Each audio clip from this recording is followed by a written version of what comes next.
to trail maintenance, there's quite a few other projects that trail doctors get involved with, primarily in invasive species eradication. By invasive species, we'll talk about trees and shrubs that are not native to this area that are highly invasive. Good examples were the English ivy. When I first started working here as a trail doctor, there was a lot of English ivy growing all over the big trees along the trail. And obviously they're not native and they're not good for the health of the tree. So we just embarked on a program of eradicating vines of English ivy growing in the park.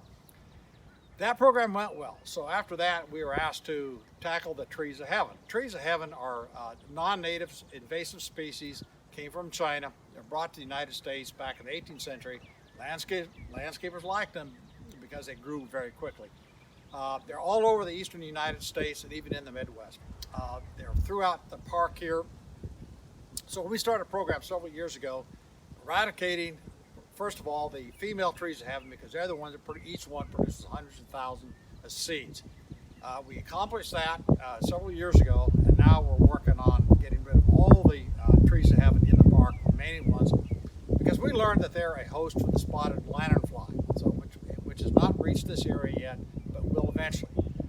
Here behind me is a remaining stump from a tree of heaven that we treated with herbicide last year, and then the park's maintenance crew came through and cut it down and ground up the stumps. This is one of the last remaining ones.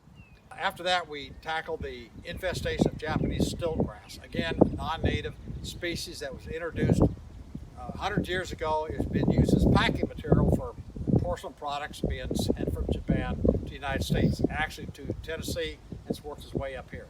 Again, the Japanese stiltgrass was rampant throughout the park, but we've been working on a program for about 3 years now to try to get rid of that. We've got it pretty much under control, but we still have a long ways to go.